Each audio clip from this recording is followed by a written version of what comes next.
making a lot of money. The LeBron Jameses or the Kyrie Irvings or the Kevin Durant's of the world. Like it's not more of them in the NBA than it is the Lionel Hollins of the world. Like there's more Lionel Hollins in the league than there are Kyries and LeBrons. So the fact that Duke said, you know what, come here if you want to play here, we'll get you a house. I don't care. I honestly don't. And if y'all don't understand that, man, you don't understand English. I'm done talking. Because at the end of the day, the school is saying we're willing to go back channels to give you what we feel like you deserve for the service that the kid played 1 year at school. Honestly, if the house is worth $935,000 as so reported, they didn't pay him enough. So we're going to move on into the break. And we're going to come back with Snow on the Bluff. And now I ain't talking about Curtis Snow on the Bluff. Talking about J. Cole and the backlash he caught from the song he did where he name drops No Name. And then, but more really, Free, you had some interesting insight on stream and TV shows. So we're going to get into that when we come back. So we'll be back after the break. Mac and Free, but our names are not important.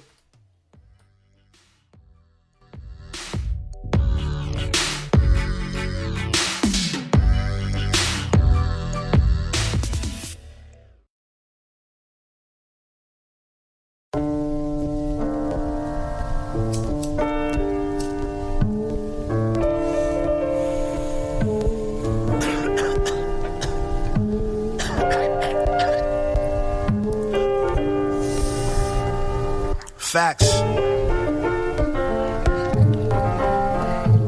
Welcome back to Mac and Free, but our names are not important. And we got to talk a little bit about this music we played the last couple of times, man, because there's this thing where I've always been a proponent of supporting local. And these cats, quite honestly, should be national because they should have gotten a deal. Somebody should come through.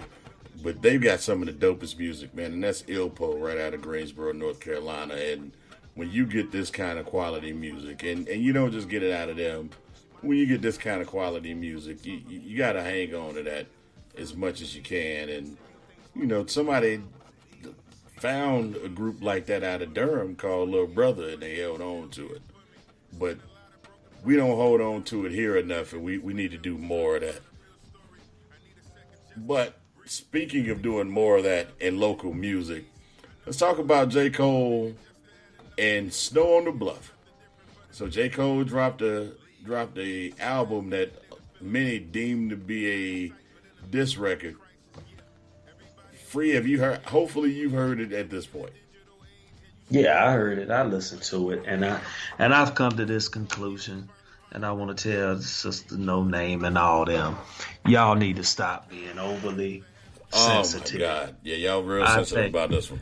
I think it's highly sensitive, and how I caught it, and I purposely listened to it before I read into the beef because I had heard about a group back fighting against J. Cole, but then I was like, let me really listen to this before I dive into what they saying. And even from the words, I called it as he was not being disrespectful. He was calling a queen as in lifting her up. Queen, like, boom, boom. But they even said with the timing of that, they thought it might have been a shot, I guess, toward LGBTQ or something. I don't know. But I think there's a level of sensitivity that needs to be addressed here because, you know, and as he stated, he said, I'm not above correction, but at the same time, I think you got to treat people as kids. They even took exception to that. But me listening to it before I read into the beef or whatever was going on, you know, I took it as he was saying, you got to break it down for some because some come a little later into certain knowledge or whatever later. So sometimes you got to slow it down like you would a young child or something. That's how I took it. I could be wrong, but I just think right now I think there's a level of oversensitivity, and I think it's like, you know, number one, and then I'm a hush. I think it might have been like, yo, Cole, it may not have been specifically talking about you, and you took exception, and then came back. So that might have what have caused the uproar. Because I think what I'm seeing is like with No Name put the statements out. I don't think she really had specific people, artists in mind. I think it was just that call to arms, like where y'all at. Yeah. But now Cole, because you took exception and came back at it directly, you got to take the brunt of it. And I think it was like, I wasn't even trying to say that, but now you coming at me, and that's where it starts. So I don't see where it should be so offensive, but I could be wrong. What's your take, Mac? I mean, honestly, this wasn't even a diss track. This was a difference of opinion track. That when you think about the context of the music for which he displayed here, this is open dialogue through music. I thought, honestly, I was taken aback a little bit about how creative that was within itself. It was simply open dialogue through music. He's addressing a difference of opinion that he has with someone that he respects, because it's clear that he respects No Name. And although he doesn't mention her by name, by not mentioning No Name by name, is mentioning her by name, which I also found creative, because her name is No Name. So that was, yeah. Even with that was a play on that to make it clear, because he made it painstakingly clear who he was talking about. There's no confusion there. But he obviously has a difference of opinion. And respecting her as an artist, he decided to address his difference of opinion through music. And sometimes the world is just as simplified as that. And what some people say is, no, don't oversimplify. No, don't overcomplicate. This one, the outrage for which people came back with and the backlash that he caught is people overcomplicating what he did. He just simply had open dialogue with a fellow artist through music. And I don't see anything wrong with that. And I mean, this is why the conservatives call you snowflakes, because everything ain't that everything's not that serious. We don't have to take everything, not everything. Like, can you imagine America if you in the house with somebody and everything was the end of the world? You'd be ready to lose your damn mind. Like if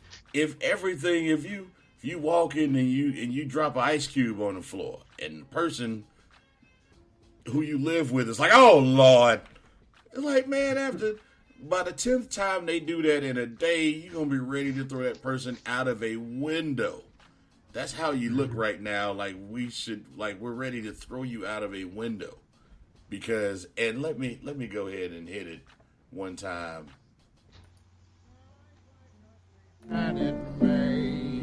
Those were the days, because I'm aware. Booty, getting some booty is mom, pop. They ain't supposed to do that. But I am fully aware that I may be old man, get off my lawn right now. But to be completely honest with you, y'all doing too much with this one, man. So we're going to move on. I don't think we need to give J. Cole any more time on this. But with that being said, we got TV shows being streamed. There's a lot to watch on TV. I'm just now catching up to the Ozarks, and I can't unsee the Tiger King. But I've noticed their new streaming sites. There's one called Urban Flix. I'm not gonna lie, I'm afraid to watch that because it looks like the BET of streaming sites, and I'm scared of that by itself. Like, oh Lord, no. And then you mess around and find out that Urban Flix is owned by the Koch brothers. I need to look into it a little bit more, because it's normally how that kind of stuff works out. But you was telling me some stuff about some Black Lives Matter packages. I just wanted to give a shout out because a lot of the internet streaming services, Netflix and stuff, put together packages geared towards racial equity or Black Lives Matter or named it justice packages, and even Tubi and certain streaming services that put together packages of movies and documentaries that some may not even know were out there. I watched a couple, and I think that is a great idea, and I wanted to give a shout out because we know how much youth, I know my kids watch Netflix and stuff, and now they have these packages, and I can find stuff on there to show them, to enlighten them, and hopefully either non-black and brown people can watch these movies too, and maybe get more understanding on certain events that happen or certain ideology that might make them understand or be more empathetic in the struggle or things that have gone on in this nation with people of color. So, I just wanted to give a shout out to that, and I'm gonna try to run through it, and I'm gonna try to watch the Five Bloods, the new Spike Lee joint. I'm just trying to wait till I get that moment in time, because Spike don't do no movies under 2-3 hours, so you gotta set a block of time so I could watch that, because I think this was about 3 hours. No, it's like 2 and some change though. Yeah, I'm thinking about Malcolm X. Well, I mean, just to shed some light on Urban Flicks TV, it is owned and launched by Herb Kimball, who was a stage actor. Is where he got his start, claim to fame. But there's there's some interesting content on here, and there's a free trial going on for it right now. There's a good opportunity for minorities if you want to invest your money in black business right now. This is a place where you could do it. A black streaming site. I can go ahead and tell you now, just from the look of things, a lot of the content is going to be terrible because it looks like a streaming service for black exploitation. However, you got to start somewhere, and I think when you look at when you look at art, people have a different take on art and how that art is presented, and it comes off the wrong way. But already I'm starting to see people I hadn't seen since The Wire. As I scroll down, there's something called 59 Seconds, and the little dude from The Wire is in there. I had no idea he was still working. And keep scrolling. I mean, it looks like there's some stuff on here. I'll check this out. I don't know about you, Free, but I'm gonna give this a run. But let's see what these packages look like before I get into it. And so I'm gonna give y'all one last thing before we go. So you can either pay $4.99 a month or $50 a year. I don't know, Free, that's worth it, ain't it? Is it? What you think? $5 a month? That ain't bad, man. $60 a year. Yeah, $60 a year. So support your black businesses, y'all. I mean, we spend more than that in a week on food. So just cut a couple meals out. Yeah, eat some cereal. We got kids. If I didn't have kids, I don't think I could get to $50 in a week.